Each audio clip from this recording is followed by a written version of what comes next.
Dear doctor TV, మా అక్కకి పాదాలు నొప్పిగా ఉంటున్నాయి. నిద్ర లేచిన తర్వాత పాదాలు కింద పెట్టడానికి ఇబ్బందిగా ఉంటుంది. దీనికి కారణాలేంటి, ఎలాంటి పరీక్షలు చేయించుకోవాలో తెలియజేయండి అని అడుగుతున్నారు. ఈ ప్రశ్నకు orthopaedic surgeon doctor Nitin Kumar గారు సమాధానం అందిస్తారు. ఇది చాలా కామన్ కండిషన్, ఎస్పెషలీ ఫీమేల్స్ ఆడవాళ్ళలో ఈ కండిషన్ని ప్లాంటార్ ఫేషియైటిస్ అంటాము.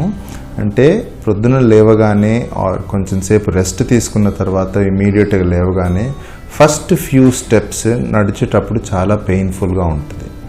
ఈ కండిషన్ సివియర్గా అయినా కొద్దీ మీకు అప్ టు 5 minutes వరకు ఆల్మోస్ట్ కాలు కింద పెట్టేటందుకు కష్టంగా ఉంటుంది. దీన్ని ప్లాంటార్ ఫేషియైటిస్ అంటారు.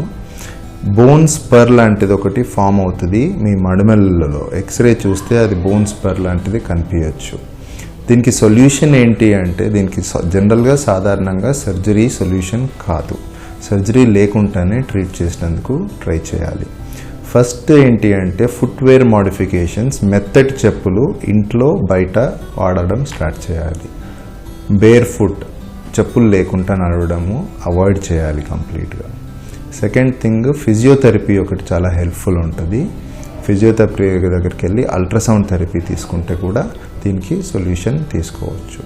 థర్డ్ థింగ్, మీకు ఎవ్రీడే ఈవినింగ్ పడుకునే ముందు కొంచెం ఐస్ లాంటిది, ఏదన్నా బాటిల్ ఆఫ్ ఐస్ లాంటిది హీల్ పైన పెట్టుకొని రోల్ చేసుకున్నా కూడా మీకు నెక్స్ట్ డే మార్నింగ్ లేసే వరకు కొంచెం రిలీఫ్గా ఉంటుంది. ఫైనల్ స్టేజ్, ఒకవేళ ఇవన్నిటితో కూడా తగ్గలేదు అంటే ఒక స్పెషల్ ఇంజెక్షన్ ఒకటి ఉంటుంది. ఆ ఇంజెక్షన్ తీసుకుంటే మీకు వెంటనే రిలీఫ్ ఉండేటందుకు అవకాశం ఉంటుంది.